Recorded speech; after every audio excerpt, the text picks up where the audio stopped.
Jésus-Christ TV, vous connaîtrez la vérité et la vérité vous affranchira. Retournons à la parole de Dieu. Faites donc mourir les membres qui sont sur la terre. Quels sont ces membres? Le premier membre, c'est sur le plan sexuel. Il n'y a pas de hasard. Ensuite, il y a l'impureté. L'impureté aussi, il y a beaucoup de choses. L'impureté, d'autres aspects sexuels. Même dans les couples chrétiens, il y a l'impureté. Mari et femme, il y a l'impureté. Je ne peux pas évoquer les détails aujourd'hui parce qu'il y a des enfants. Il y a des choses impures. Même dans les couples chrétiens, il y a l'impureté. Les passions. Dans ma Bible, j'avais déjà mis passion avec un surligneur fluo vert. Passion. Les passions. Ce n'est pas les passions. Notre seule passion est la parole de Dieu. Ces gens qui disent qu'on est fou de la parole, mais votre Bible là vous a rendu fou. Mais quand eux, ils sont sur le point de se déshabiller, non pas sur le point, quand ils se déshabillent parce que leur équipe a marqué un but, on ne dit pas qu'ils sont fous. Tu exagères avec ta Bible là, tu es devenu fou. Mais eux, ils ne sont pas fous. Quand il y a des choses terribles qui se passent. Mes frères, les passions, les mauvais désirs et la cupidité. Regardez la cupidité. La cupidité, c'est convoiter les choses que vous ne pouvez pas voir. La cupidité. Il y a un phénomène qu'on appelle les influenceurs et les motivateurs et qui perturbe et déroute même les jeunes chrétiens. Comment devenir riche? Comment accumuler les richesses? Comment devenir influent? Des influenceurs influencés par les démons, mais qui influencent même les jeunes chrétiens. C'est la cupidité. Tel montre comment elle a construit sa maison. Tel montre les nouvelles voitures qu'elle vient d'avoir. C'est un fléau sur Internet. Le fléau des influenceurs qui viennent exhiber les richesses mal acquises. J'ai enseigné les jeunes. J'ai exhorté les enfants il y a quelques jours. Je leur disais que quelqu'un qui est riche ne fait pas le bruit et ne montre pas son argent. Vous savez, dans la rue, qui montrent l'argent, qui brandissent, qui font retentir l'argent, c'est les mendiants. C'est eux, ils ont leur assiette là, ils secouent, ils vous font pour attirer votre attention.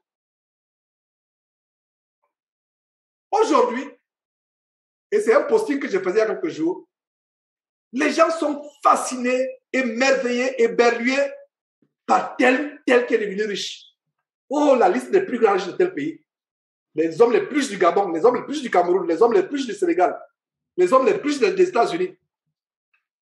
Hein? Le Camerounais le plus riche des États-Unis, de telle vidéo. Vous savez qui est l'homme le plus riche de la terre? L'homme le plus riche de la terre, vous le savez, c'est quelqu'un qui a la crainte de Dieu. Il est l'homme le plus riche. Quelqu'un qui a la haine du péché ou qui s'efforce à plaire à Dieu, voilà l'homme le plus riche. Si j'ai rencontré une telle femme, si j'ai rencontré un tel frère, et si vous êtes présent à cette réunion, pour moi, vous êtes les hommes et les femmes les plus riches de la terre. Alors, quand sur la vidéo qu'on attribue au créateur de Apple, voilà, mon zoom est sur son ordinateur. J'utilise son ordinateur actuellement. Apple, l'homme le plus riche du monde. Allez encore sur cette vidéo. Et de la chair de poule. À l'époque, c'était l'homme le plus riche du monde. Il a construit un bateau de combien de milliards de dollars? Il est mort sans que la construction soit finie. Il dit que je suis devenu l'homme le plus riche du monde. Je pouvais tout acheter, mais je ne peux pas acheter quelqu'un pour venir porter ma maladie, la souffrance de ma maladie. Personne ne pourrait accepter que... C'est même pas possible que quelqu'un accepte de porter ma maladie pour moi. En fait, il parle de Jésus-Christ sans s'en rendre compte. Voilà quelqu'un qui a offert sa vie gratuitement pour porter les maux de toute la terre. Il parle de Jésus sans s'en rendre compte quand il disait que j'ai tout l'argent du monde, mais je ne peux pas trouver quelqu'un qui peut porter ma maladie, qui peut porter ma maladie à ma place. Si toi même moi on parle de Jésus sans s'en rendre compte qu'il parle de Jésus. Voilà quelqu'un, la seule personne qui peut porter nos maladies sans qu'on lui paye un radis, un centime, c'est Jésus-Christ. La seule personne, Steve Jobs, fondateur de Apple, recherchait Jésus-Christ. Alors que Jésus-Christ était à côté de lui. Non, l'un de lui pouvait seulement l'invoquer. Il dit, je suis devenu riche, mais je cherche quelqu'un qui peut porter ma maladie. Je souffre tellement que je peux tout acheter sur terre. Mais je cherche quelqu'un qui peut porter ma maladie à ma place tellement je souffre. Ce cancer me fait souffrir.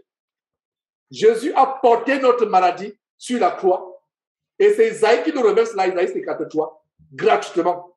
Il y a tellement de choses à voir qu'on va s'arrêter au chapitre 3. Parce que je me rends compte que je me dis, on va voir 2 chapitres. Non, il y a tellement de détails. Comme le grand détail, la grande révélation du chapitre, du verset 3 qui dit quoi? Pour que votre vie soit cachée en Jésus-Christ, il faut d'abord que vous mouriez. Et si vous êtes mort, votre vie, Jésus-Christ devient votre vie. Il y a tellement de révélations. Et on a aussi mis l'accent sur le verset 5. Faites donc mourir les membres qui sont sur la terre. Et nous sommes au niveau de la cupidité. Convoiter les choses. Tu ne sais pas ce que l'autre a fait. Voilà un cas qui est au Cameroun. Un milliardaire qui est soupçonné d'avoir tué de manière atroce un journaliste. Cet homme a souffert. On l'a sodomisé avec une grosse barre de fer. On lui a coupé la langue pendant qu'il était vivant. On a bu son sang devant lui. On lui a coupé les parties génitales. On a coupé les doigts. On a tout gardé. Et tout ça s'est passé pendant qu'il était encore vivant. Et il y a un grand milliardaire qui est soupçonné. C'est même plus l'évolution. On a déjà toutes les preuves. On a déjà toutes les preuves que c'est lui.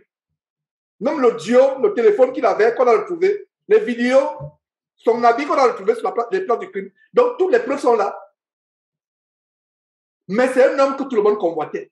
Pourquoi je prends cet exemple? Moi, je me tiens éloigné de ce qui concerne les choses du monde, sauf si ça implique, sauf si ça lie avec les choses de Christ. Et pourquoi j'ai même posté la vidéo hier? Parce que j'ai été choqué de voir comment la plupart des pasteurs, même depuis le Vatican, ont pris pour lui. Ça, c'est quelle prière, ça? Quelqu'un qui est soupçonné avec preuve à l'appui dans un grand meurtre aussi crapuleux, abominable. Les prêtres prient pour lui. Les marabouts prient pour lui. Les chefs traditionnels marabouts. Les imams musulmans prient pour lui. Incroyable. Pourquoi je prends cet exemple? Quand vous voyez que quelqu'un est riche, vous ne savez pas ce qu'il a fait pour la richesse. Aujourd'hui, tout ce qui était caché au sujet de cet homme est révélé. Rien n'est plus caché. Et Jésus a promis. Cet homme était devenu plus grand que le président du Cameroun. Tellement grand, tellement influent. Est-ce que vous savez que sa richesse est une richesse de crime, de meurtre? Et il semble qu'il y a environ une centaine de personnes qu'il a tuées. Les langues commencent à se délier. Je prends cet exemple. Pourquoi ces choses arrivent? Ces choses arrivent pour nous servir d'exemple à nous chrétiens. Que ne convoitez pas les choses d'un homme. Nous sommes sur la cupidité au verset 5. C'est la cupidité qui me fait ouvrir ce passage. Cupidité signifie convoiter les richesses. Contente-toi de ce que tu as. Contente-toi. Si tu te mets sans construire de maison, il n'y a pas de problème. Tu as une maison au ciel qui t'attend. Si du moins tu es mort et ressuscité avec Christ, et si tu persévères jusqu'à la fin, tu as une maison qui t'attend, des maisons éternellement. Si tu n'as pas eu les mecs que tu n'as pas pu manger, la révélation c'est qu'au ciel on va manger. On va manger. Et si Dieu permettait qu'on se rappelle les mets de la terre étant au ciel, tu vas te demander, mais comment je trouvais cette nourriture de la terre bonne? Parce qu'il n'y a pas de comparaison entre la nourriture du ciel et la nourriture de la terre. Je vous assure que la nourriture de la terre, étant au ciel se rappelant, si Dieu permet que vous vous rappelez, il ne pourra même pas permettre que vous vous rappelez de cela parce que tout sera oublié. Mais si hypothèse d'école, je dis bien hypothèse d'école, on se rappelait, on va dire qu'est-ce qu'il trouvait bon sur terre? Rien sur terre n'est bon comparé au ciel. On va manger au ciel, on va boire au ciel. Si vous ne savez pas ça, lisez comme bien votre Bible. Nous allons manger au ciel et boire au ciel. Il y a les aliments que vous convoitez. Hein? Quand j'étais petit, on parlait de caviar. Caviar. Dans l'imaginaire, c'était le symbole de la richesse. Plus tard, quand ils découvert que c'est le caviar, ils disent, mais vraiment, ces gens-là ils sont malades. Comme on dit au Gabon. Ils ont un problème. Donc, c'est ça le caviar. C'est ça. Les œufs de poisson. Donc, d'accord, on passait le caviar, on se disait que c'est quelque chose des autres. Je ne sais même pas comment on décrivait caviar. Combien de personnes savent que caviar, c'est que les œufs de poisson, on a noirci, etc. Tout simplement parce que c'est quelque chose qui est associé à la richesse et à un statut social élevé. Je vous avoue que moi, quand je me disais, quand j'avais les ambitions d'être grand, et un de mes premières places, c'était caviar. Je dis vraiment, les gens ont des problèmes. Donc, je dis, pour que je mange un caviar, il faut vraiment qu'il n'y ait plus rien à manger sur terre. Même si on m'apporte un carton de caviar, on dépose devant la porte, je ne sais même pas. Il faut qu'il y ait plus de nourriture sur terre que je mette de faim pour que j'ouvre une boîte de caviar pour manger. Voilà ce que je convoitais.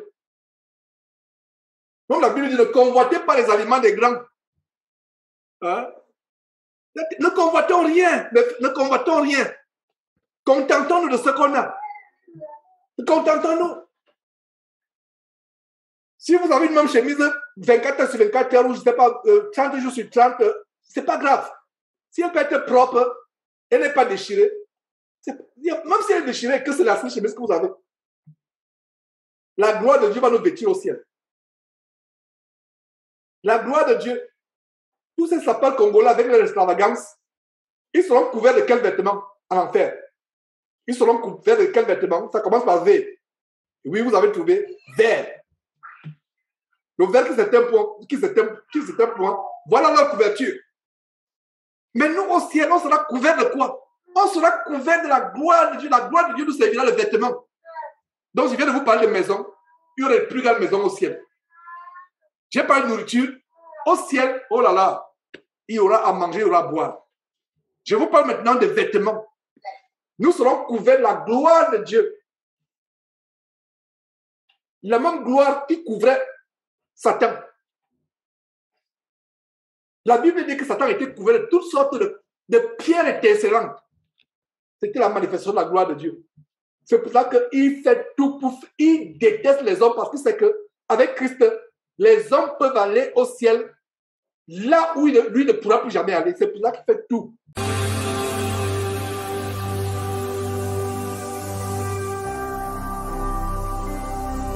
Jésus-Christ TV,